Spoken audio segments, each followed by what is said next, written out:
Oh, look at that. We're live. Twitter told me we're live. We made it. Happy Monday. I'm sure everyone's thrilled. It's a Monday. We're here. The Celtics have finally won again. Jack and I's men's league team won. And everybody's up early at 11 a.m. Technically, is it still 10 a.m. kind of because the clocks jumped ahead yesterday? What's the buffer on that? It depends on how much you respect farmers. Explain that. What do you mean? That's the whole driving force behind this daylight savings time. It's all related to farming. I thought it had to do with like kids getting the school bus. Explain. Like they don't have to go to the bus stop in the dark. No. I thought that was the whole point. Daylight saving is the dumbest thing ever. Agreed. It's one that's forced upon everyone. So you can't be like, this is dumb, I don't acknowledge it. You have no choice. I think lost an hour of my weekend. I think you're both wrong. Daylight savings was first implemented in the U.S. with the Standard Time Act in 1918, a wartime measure for 7 months during World War I in the interest of adding more daylight hours to conserve energy resources. So keep going. So they were ahead of the Save the Planet. There's got to be something about farming in there. Farm. It's a common it's a common myth in the United States that daylight savings was implemented for the benefit of farmers. In reality, farmers have been one of the strongest lobbying groups against daylight savings. The factors that influence farming schedules, such as morning dew and dairy cattle's readiness to be milked, are ultimately dictated by the sun, so the clock change introduces unnecessary challenges. Now I need editor Jack to do the star thing because the more you know. I think so, yes. I think they're getting rid of it. I think it's going away. Love that. I think this might have been the last Joey spatulas. I think this might have been the last one. Yes. What if we had a little daylight savings? I don't mind the jump back, the fall back, but the spring. Yeah, you get an extra hour of sleep. Rules. They should just do that like one weekend. They're like, hey, instead of a leap year, like you just get an extra hour. I'd be all for it. I want to go to Alaska one time, like when they just have the 24 hours of just straight daylight. Like it never gets dark. That would be sick.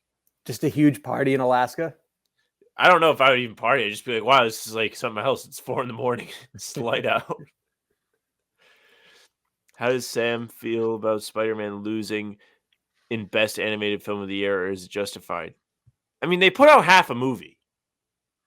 The movie ends and the story's not complete. I remember seeing it, and they give you plenty. Like, the movie's like 2.5 hours long. Like, it's not, you don't get gypped or anything. But I was sitting there, I was like, that's it? They got nothing else? So, I don't know. It was definitely a good movie. It didn't suck by any means, but it was weird that it felt like it was incomplete when I saw it. And they still haven't put out the new one. It's supposed to be out by now. When I saw it, it was like release date March. Everyone had to strike. Brutal. Equally as brutal. We can actually talk about what the people came here for. The Celtics won a game versus Suns the other night, but outside of that, their late game execution has been pretty questionable. Bobby, I guess we did chat after the Nuggets game, but one of the biggest topics in Celtics world lately has been their late game process, their offense, what they've been trying to do late in the game to get buckets, which isn't really working that well. What are some of your thoughts on how they've managed it? I mean, it's a lot of Jason Tatum, as we saw against the Suns. It was spread around the shots pretty well against the Nuggets, but I think a part of that was they shut down Jason Tatum intentionally. So just curious what you think so far. How do you think they can improve, and what do you think is going wrong? Yeah, shout out Joe Mazzulla, because I have to get the post-game article up with here's what stood out to me during a particular matchup out before, as soon as the game ends pretty much. And so to me, one of the biggest takeaways from that matchup on Saturday was that it reinforced what their identity needs to be and that they stuck to it. And then afterwards, Joe Mazzulla comes to the podium and says, one of my favorite things about this game is that we were disciplined in sticking to the strategy and what we need to do to be successful on a night-to-night basis. So that was nice to hear. And to me, in regards to crunch time and what that means is that you can't do it for the entire, right? Clutch is defined as the final 5 minutes within 5 points or fewer. So there is going to be a point where what happens becomes you've got to run a little more isolation-oriented basketball. It doesn't have to be Tatum brings it up, does nothing, sidestep three, but it's not going to look the same as just a standard possession. With that said, for as much of crunch time as possible, I want team-oriented offense, and I want more activity, not 4 guys standing around watching Tatum, or 3 and one person sets a pick for him to do the same shot he would have taken in isolation.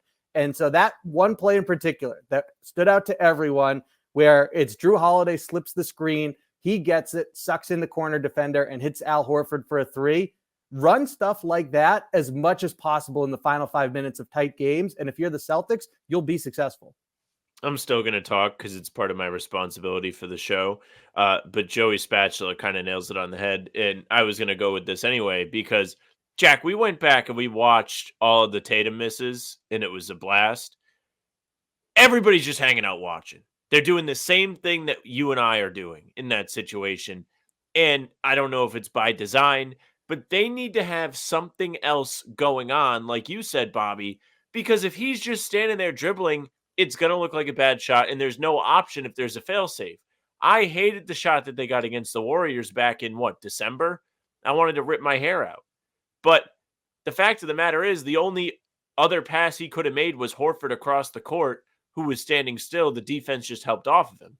Nobody was doing anything to create any extra look, any extra work that they could have got, and it was just a lazy design. Like, they don't really do anything in crunch time to get themselves a look besides say, okay, Tatum, you draw the defense and then react to how they play you. If they're running offense and things like that, it's so much easier to make the right decision and get a shot that you're okay with. The good thing is, aggravating as it was to watch the ball hit the rim in Denver when Tatum got the look in the corner, at least you could come on here and be like, all right, well, they got a good look. He just missed it. That is the ideal takeaway in a clutch time miss, is you want to know that your team did everything they could to get the right shot. And the problem that I think a lot of people have with the Celtics this year is it doesn't feel like that very often. It feels like, oh, yep, okay, they just went to Tatum, they went to Brown, who also has missed a couple of these, and they just did their thing. They didn't do anything extra. The team was kind of lazy about it, and they stood around. So it's on everybody, even though Tatum's the one missing the shots. These other guys have to move in order for team basketball to happen. That has to happen off of the ball.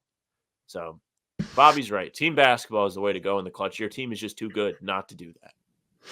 And the only reason they got that Tatum shot in the corner is because it was in transition. That wasn't a product of good offense. That was just they were running and the Nuggets weren't back in time. And so it's true. I don't like that. Celtics don't even deserve credit for that one. It's like a half step in the right direction. Well, they deserve credit for their defense.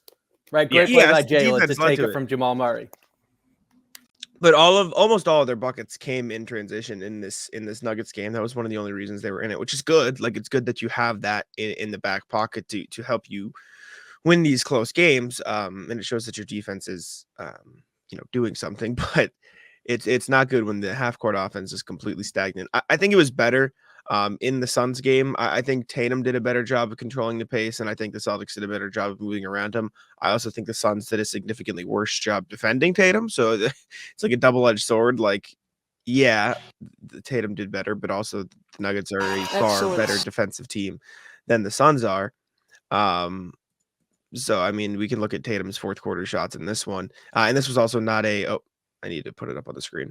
This was also not a 1-point game in the final seconds, which I think is a lot different. You see more off-ball movement. I mean, we're obviously not in crunch time yet. They're still up by 11, but I wrote about it for Celtics blog. Like, why does Derek White just get moved into like do nothing role in the last 5 Derek's dad was none too pleased.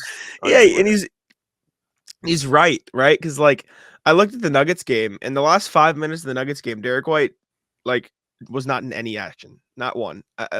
Maybe I'm exaggerating, maybe 1 or 2, but like he was just an off-ball guy. They just relegated him to here, go stand in the corner and shoot the ball if it comes to you, right? There was a bit more action from him in the Suns game and the Cavs game, which I looked at. Like, he was in some of those. He was setting screens. He was getting the ball a little bit, but for the most part, it is Derek White's only time touching the ball in the last 5 minutes is if he's bringing it up the court in transition, and that seems like a waste of your most in control player. in the grand scheme of things. And if anything else, right? Like, because this isn't me saying take the ball out of Tatum and Brown's hands, right? Those two are going to get the ball. KP too. Like those three are your best scorers, objectively so. They're going to get the ball. They need the ball.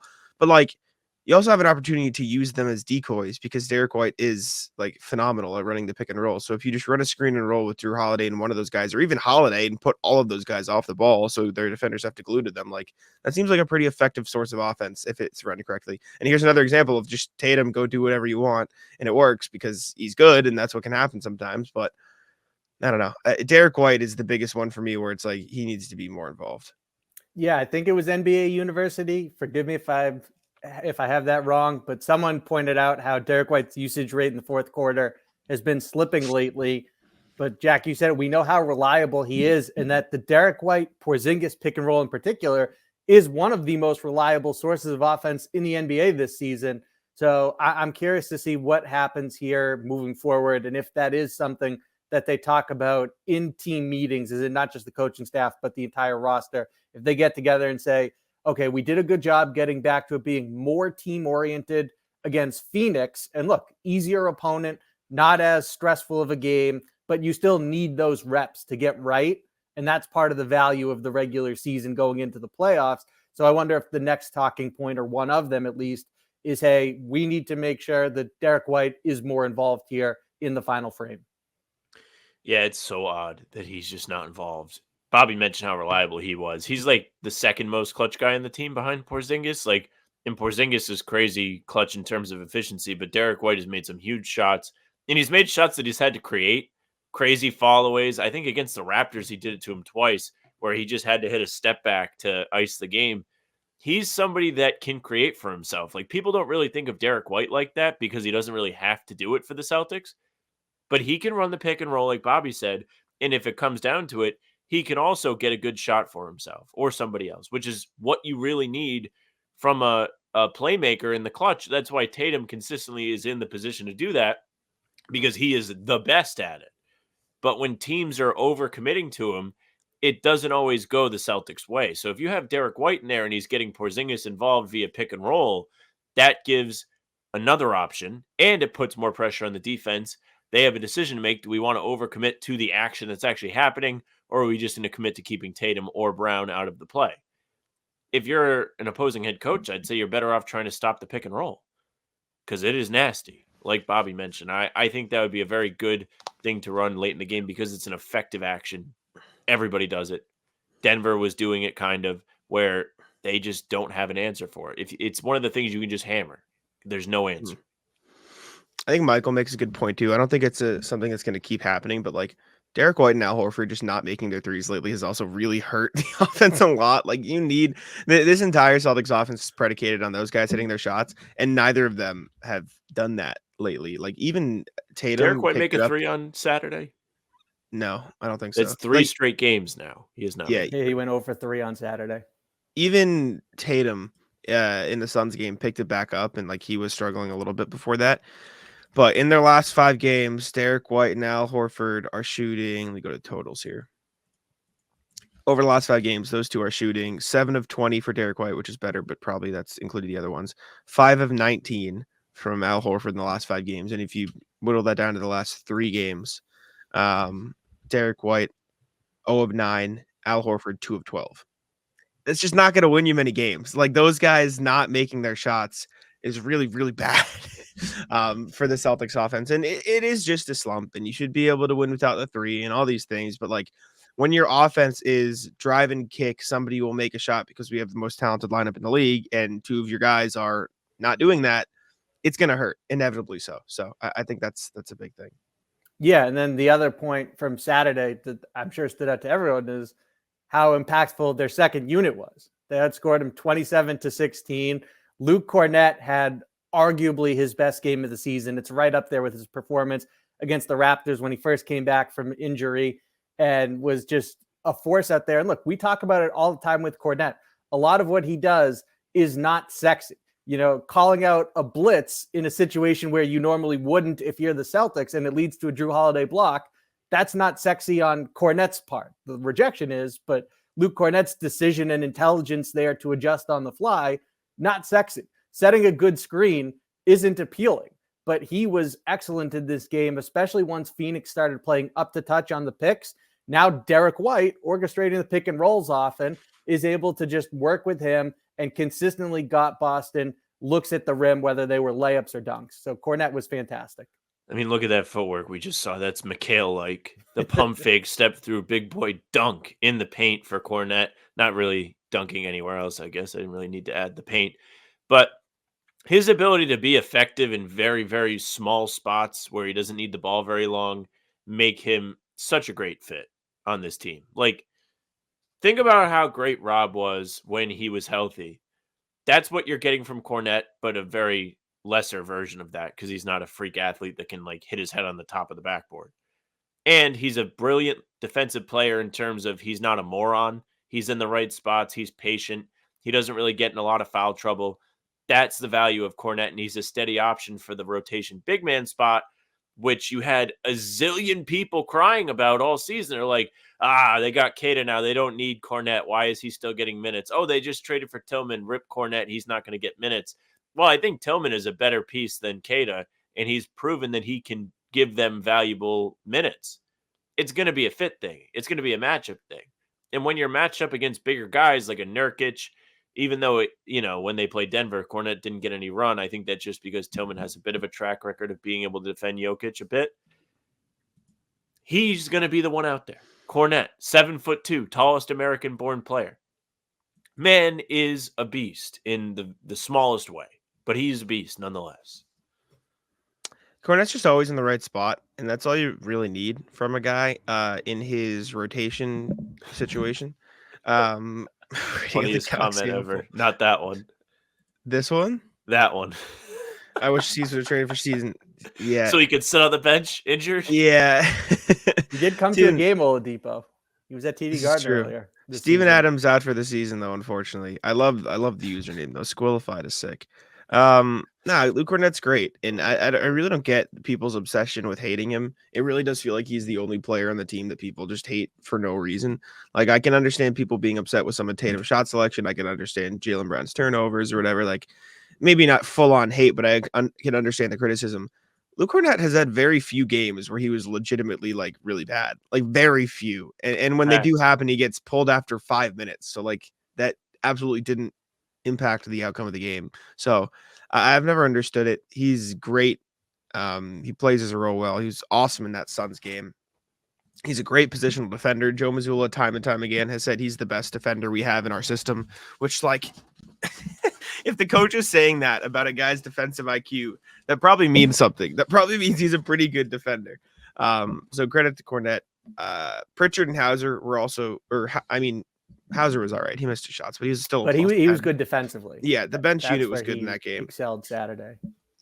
And that's what you need from those guys. I mean, they didn't really get a chance against the Nuggets because the bench unit didn't play a lot in Denver. So that was. I think Pritchard played about 10 minutes against Denver.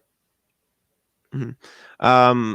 Squillified asked, do you think he'd mesh with the season? I think Steven Adams would fit anywhere. I just don't think that's what the C's needed this season because he's not going to play. Like they're looking to help for someone that can help them this year. So, I don't know.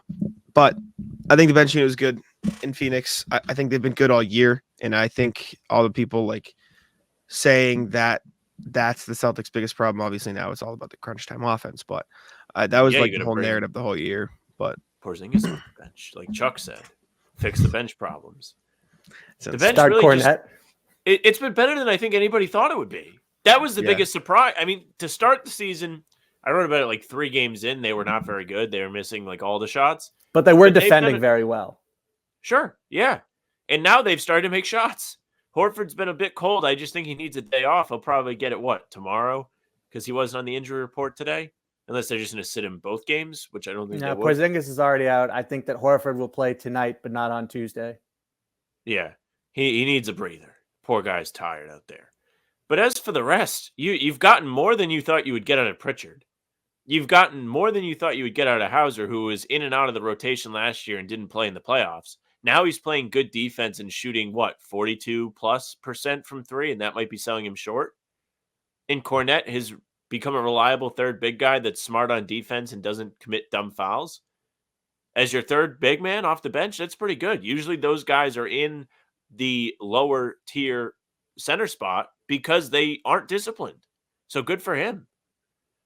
I think the Celtics have always believed that Peyton Pritchard could play. He obviously didn't have a role when he was buried behind Smart, Brogdon, and White a year ago, and they didn't really want to use those 3-guard lineups, although they were productive in a small sample size. But then I think coming off of his stint with Team USA while he was on the select team, I think there was a lot of really encouraging developments that happened there, including for Pritchard's confidence, just going up against that competition and performing well. And so stemming from that, I would say the most important growth is the leap he's made orchestrating the pick and roll and facilitating and just being able to change pace, slow things down, keep his defender on his hip. And now all of a sudden you're seeing he's getting guys like Kornet lobs at the rim and easy buckets and doing a nice job of just being more patient in that regard. So he's not just someone who can bring the ball up and then hit a 3 off the catch or the dribble. He's giving you more than that. Yeah. Credit the second unit. They've hit their shots, still playing defense. Also credit Drew. Bobby put it on here. Joe Mazzulla after the game praising his emotional stability. I've had a lot. So I went on a podcast recently called the Simple Mind Sports Show. They're very funny. They just like talk. I have to edit it out, but they talk crap. They it's a specific brand of talk. What'd you say? Said hashtag editor Jack. I know, making the work for myself. But one of the points they put on their sheet, and I consider it my job to go and educate them, was we didn't end up talking about it, but it was like, does Drew Holiday actually bring anything to this team?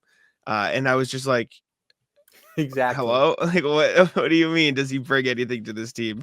Not only does he run the entire defense, not only is he at the center of all of that, but he's also one of the best corner 3-point shooters ever. He also is fully willing to go from being an all-star to doing whatever the Celtics need. And I think Joe Mazzulla and all his teammates understand that. And so I think he deserves a ton of credit.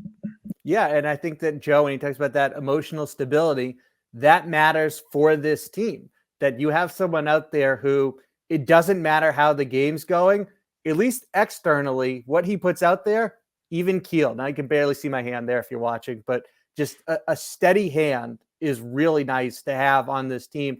Not someone who is a little bit shaky in terms of how they're handling the pressure. And so to have someone who's reliable, who's calm under pressure, who doesn't complain about his role. Jack, I almost just swore, but didn't want to give you any more edits to do. And so that ability to embrace, I mean, look, his approach against Kevin Durant said it all in terms of this conversation, where he's making him work for tough twos late in the shot clock throughout. And Durant is red hot and he's bringing the Suns back in the game. And then at the other end, Drew Holiday, he comes up, there's one time where he was open, he didn't get the ball. And what does he do? He doesn't pout. He doesn't stand there. He comes up and he sets an effective screen for Jason Tatum. So his approach is really a blessing for this team. I don't know if you guys heard all the noise when he was traded here, but I remember seeing a ton of stuff from Bucks fans that was just like, they're going to hate this guy. Like, he takes such bad shots at inopportune times. Like, they were talking about him the way people here would talk about Marcus when he would do stuff, even though I never understood the Marcus shots thing because he would make them. Like, he was pretty clutch last year in the playoffs. He was like 50% in the closing minutes, but that's neither here nor there. But they were like, yeah, like, just wait till the holiday threes start and he just starts firing them up. We haven't seen that. And not for nothing, that we would want to see that. The man doesn't miss. He's shooting a career high from 3. He doesn't miss from the corner. He's taking the least shot he's taken since his rookie season. And he's playing hard on defense. He clearly does not care. He's just trying to win. He's been the ultimate addition for the Celtics. He's stepped up for them in spots where they needed him to step up when other guys either were sitting out on the bench resting or the team just doesn't have it. I mean, you can go back a couple days to the Denver game. Team is dead in the water, steps up, makes a couple of big shots. I think he had 8 points in the last 5 minutes of that game to bring it close and give the Celtics a chance to win. There have been other spots this year. I referenced the Kings game in Sacramento just because I wrote about this topic a little bit a while back around that time.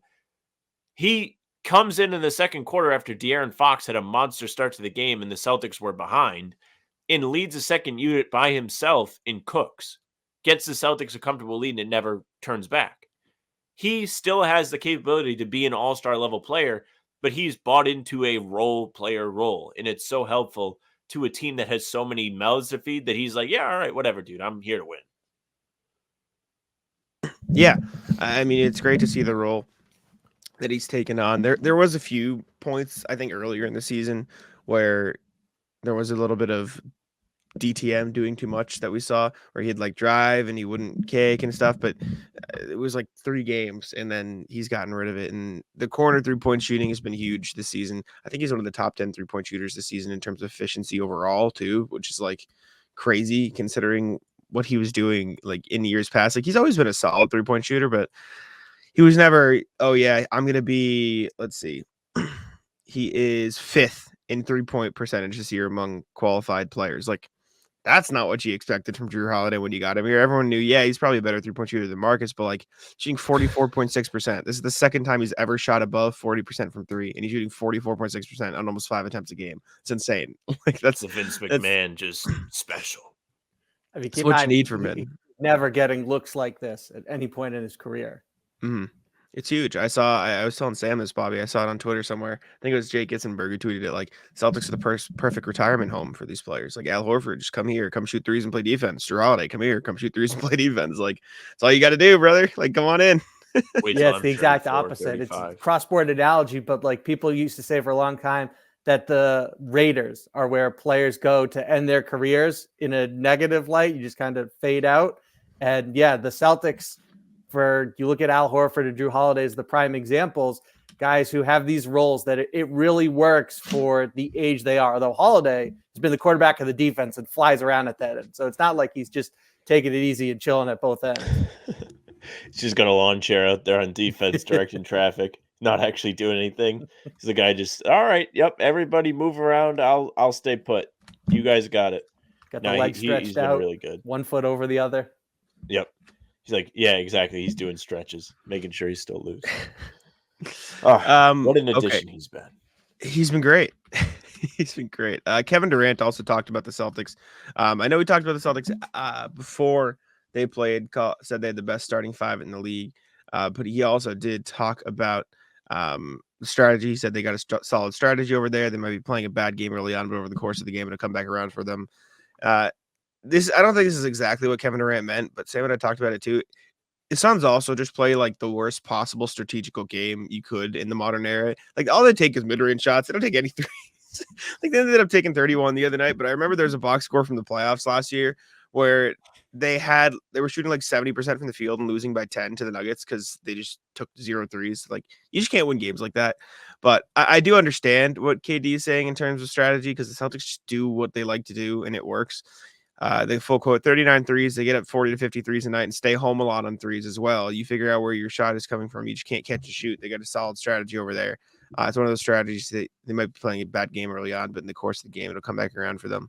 And I feel like that's Missoula ball, which people don't always like, but like in terms of the analytically sound way to play basketball in 2024, like that's what the Celtics do.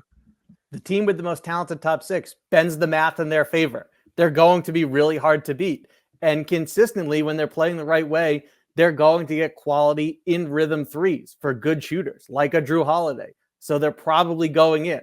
So even if they start off, let's say, and they're not making them, like Kevin Durant said, at some point, the game's going to turn in their favor. And so the way they play with the talent they have, that's how you maximize it. And that's what makes them so tough to beat. And that's why they're now ahead of the rest of the standings and 1 win shy of 50 already. See, I'm the worst guy ever because I saw the Durant quote and he was like, yeah, even if it's not going well, like to start, I'm like, well, how can you make it so it's going well to start no matter what?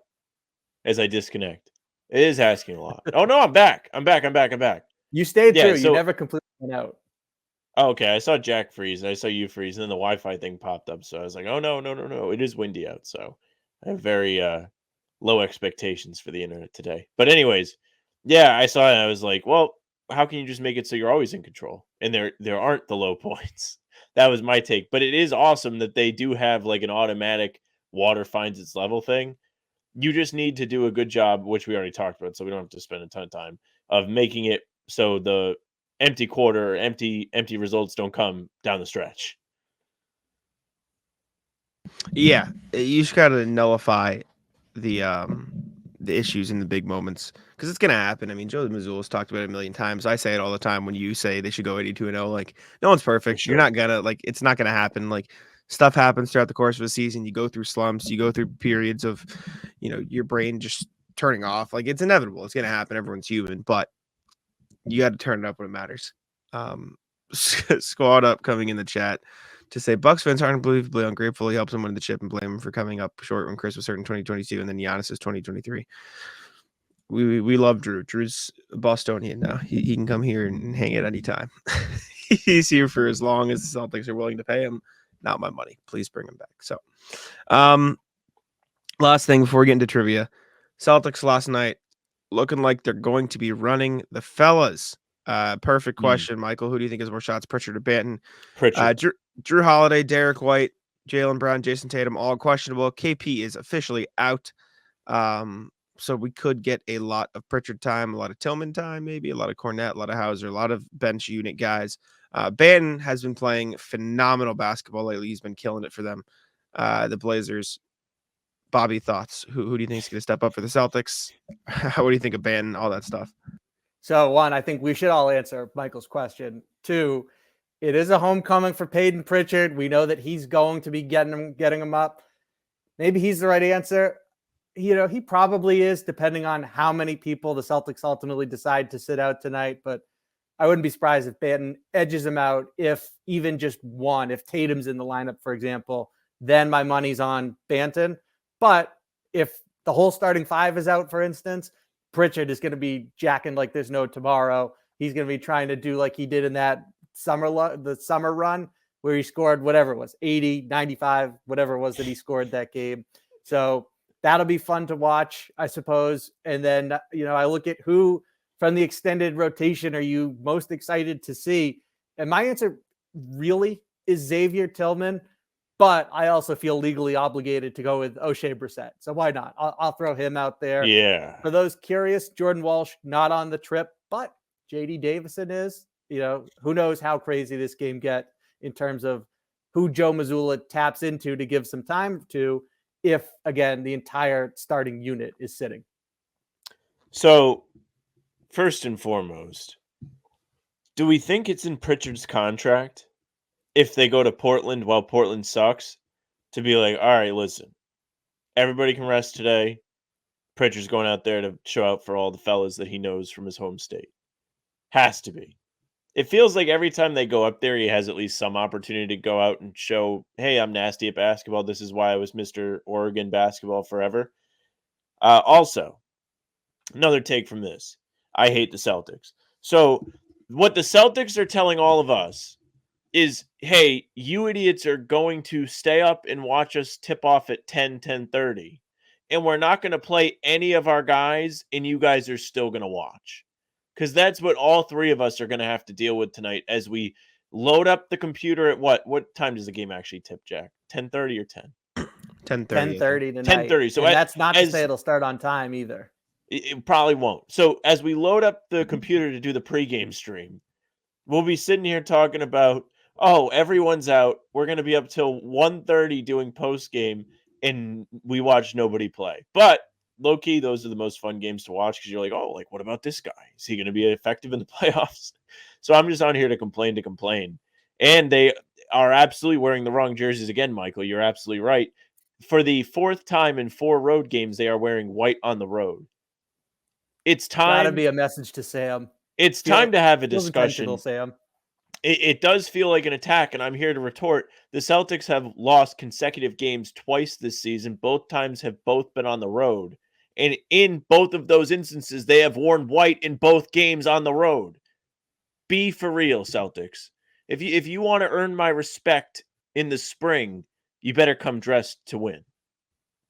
Plain and simple. To answer Michael's question, I think Banton will probably end up getting more shots just because he's been taking like 30 a night, and I don't think pretty sure he'll get to 30.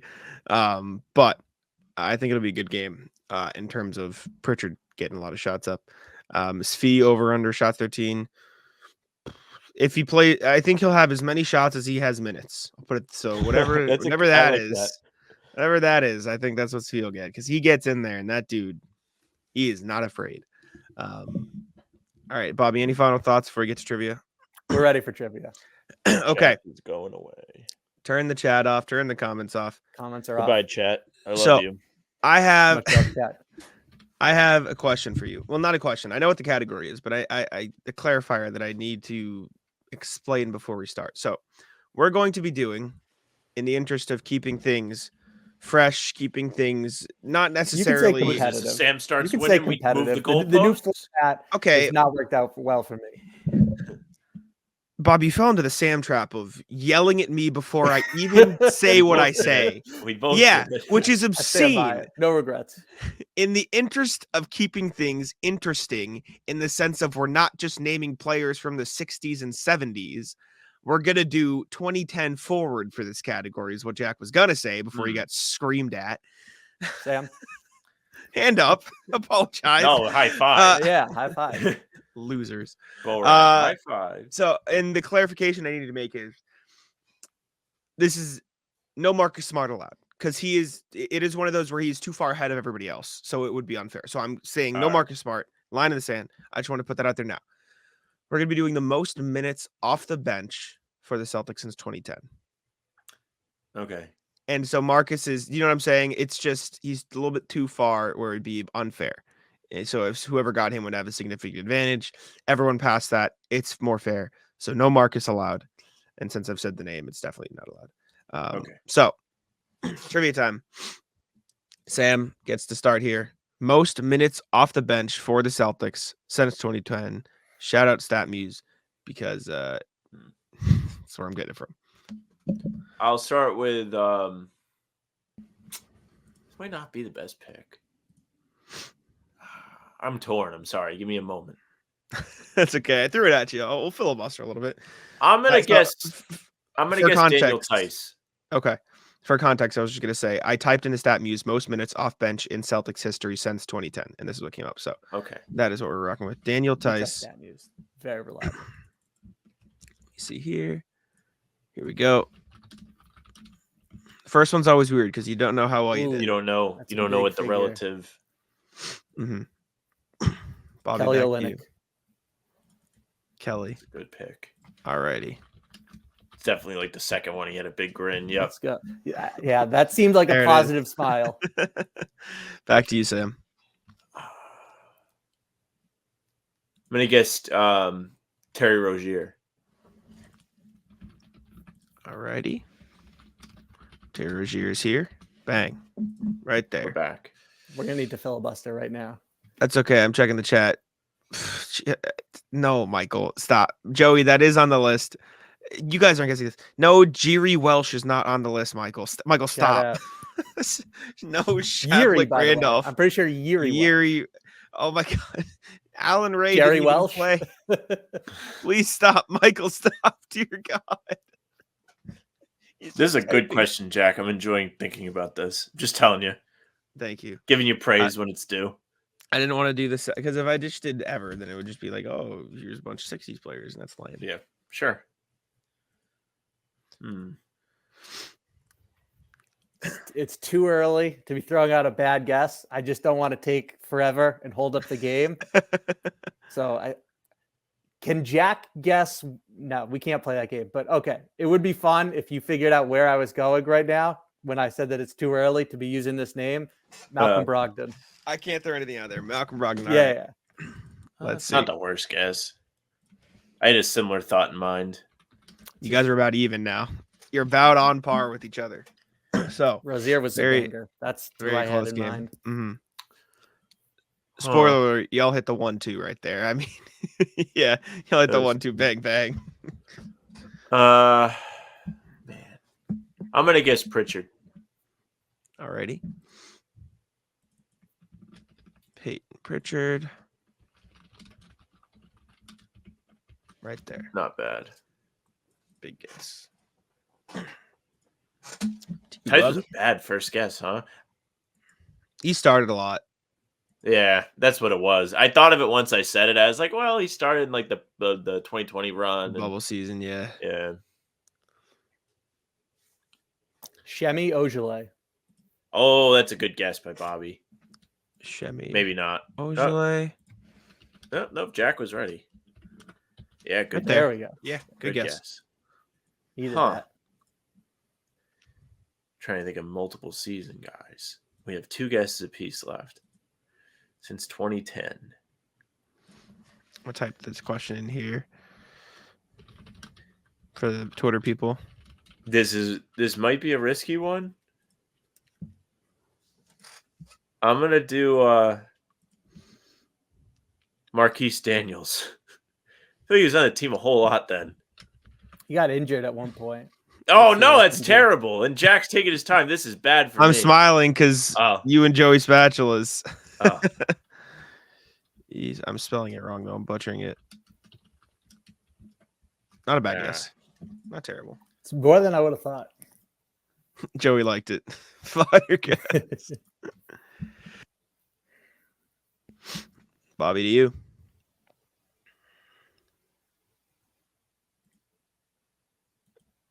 You guys have me like trying not to smile when you guys guess now, which is like I'm trying to like suppress my reaction. It's not even the smile. It's just like, is it taking Jack a long time? Yes or no?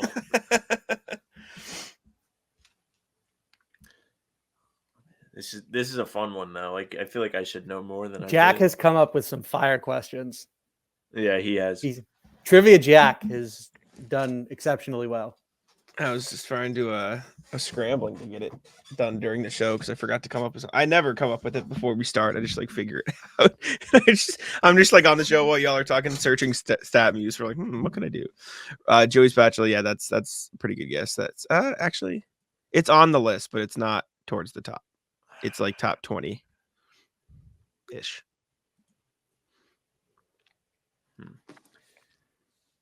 When do you come up with these questions? During the show. Really? Freak. So this I one was- was come up during the last show? No, as in the current show. While you guys were talking, I was on stat muse, like typing.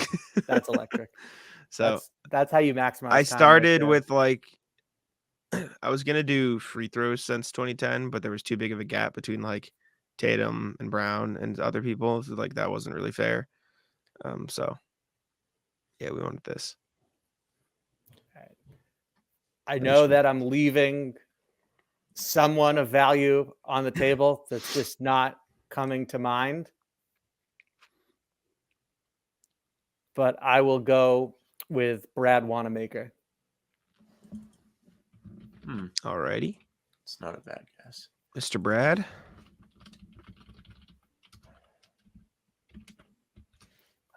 I needed a 2 at the start of that number.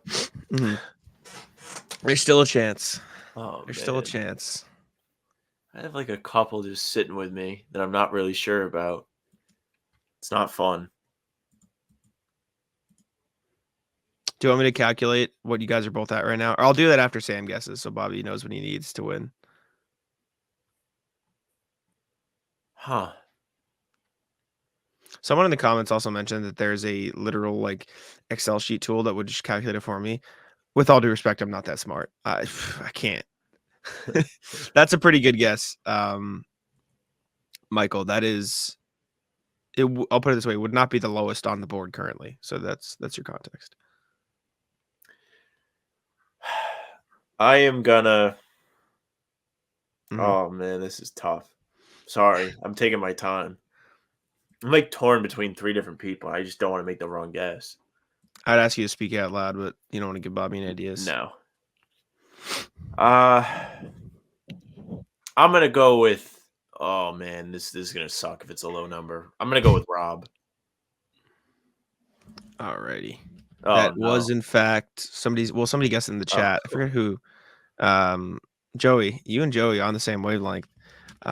Unfortunately, Sam, you did leave the door open. Yeah, I did. For Mr. Krivitsky I'm here. over Let me do some addition while Bobby thinks. But you did leave the door open. 2079 plus 476 plus 3. I did think of. I thought of Michael's guess. Didn't want to do it. Okay, so Sam finished with 14,257. Or Bobby. One sec. Okay, I need to get rid of the question. Bobby finished or has right now. That's a decent guess, Joey. Plus 1682. Bobby has 11,357. Doesn't that mean I already lost? Nope. Really? Yep. Minus 11,357. Literally Bobby needs- 2,900. Exactly. Yeah, Bobby needs 2,900 on the dot. Jack, how many players are there Let me look. that have over that? 2,900 or more. There is one. All right, I feel a little better. There's one player. There is one with 28, but I wouldn't get you. There's 28, 27, but there's only one with above 29 that'll get you there. Joey, that's a great guess. The last one. But it Is that the answer, Jack? Or no? No, it wouldn't get him there. So curious. Grant Williams. Oh, it was Grant? Oh, Yeah. Let's It was go. Grant. that was a big fumble. Not only was it a big fumble, it was a Colossal. huge. Yeah. Wow. Can't believe it. We've been handed a lot of L's in this new format. We needed this. Wow, that was Devastated. big. Nobody even said Grant in the chat either. That's the crazy I know. part. I was gonna come on here and be like, "You guys disrespect my guy like that? Come on!" Yeah, I can't believe He was that. here for I like 3 feel years. So stupid. I'm He was with here for a Joey. while. Grant Williams was I'm here like, for like. I'm so mad. Grant Williams was Back here for on. 4 years. Jonas Yeah. Derebko, great guess. Mhm. I thought Avery Bradley, Jack. Was that even close? Bradley, no, he started too much. That's what I thought. And then I also started too had much. who was the Here you last go. guy I had that was thinking Michael about? Hilly, I did consider Jared Sullinger. I did too. Here's the list. Jarebko would have gotten you 28. Glenn, Big Baby, 27. Big baby. Evan Turner's up there. Sam Hauser, Jeff Green, Jaylen Brown is even on there over 2K because the I'm first surprised couple by years. that. I I didn't know know that he it was tough in I the didn't think he beginning. played that much. Luke Kornet even 1,600 already. But yeah, there you go. Clutch guess by Bobby at the end. Tied the series 1-1. I don't feel that bad. I'm upset that I missed Grant, but I'm like glad I'm not splitting hairs over the Rob guess because I wasn't sure. But like Bobby's guess was far and away like enough to give him it, even if I like earned like another like 600 or whatever. I'm not. You would have needed. I would have needed to guess like Big Baby or better. Yeah. You would have needed Big Baby Jarebko or Evan Turner to get That it, was one of our best just uh, because it ended on a buzzer beater, but I'm disappointed that neither one of us say I'm got Evan Turner. I thought of Evan Turner, but I just thought of him as a starter. I was like, I don't really know how much he came off the bench, so I didn't want to. I messed that up. We all did one. We all did one. We all did one. Bobby caught his, I think. Bobby, you caught yours, right? I didn't mark didn't it down. swear. That's the only reason I asked. Okay, yeah. Anyways, thank you all for tuning in. Bobby, any final thoughts before you get out of here? I think we hit on it all.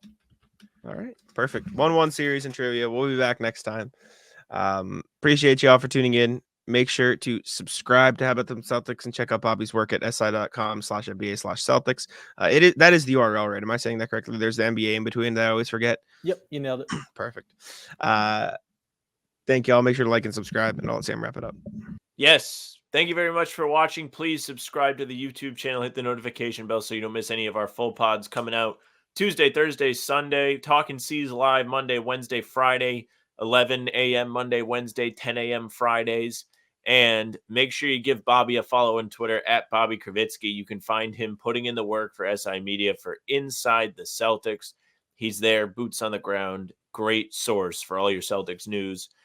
You can also Send us an email, on Joey. Spotify Shout now. out Joey Spatulas. Shout out Joey Spatula always, even though I do not care for dogs. Really?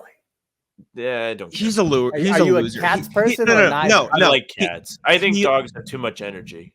You also big part of why you dislike dogs is because everyone else likes dogs. I don't like clarify. how much Contrarian? everybody else likes dogs, but I He is also a don't like contrarian. dogs from a He's a personal. contrarian. Like I'm not. I don't love dogs. Personal, as in there was an incident. There's no incident. I just think like they're like too aggressive. Like leave me alone.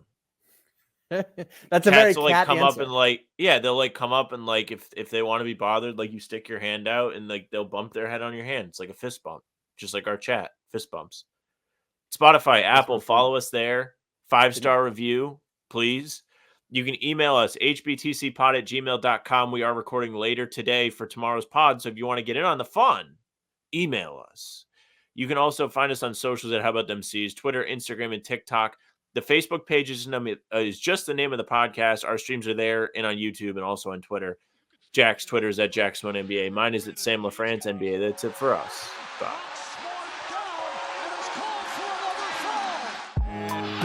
Tic-tac-toe.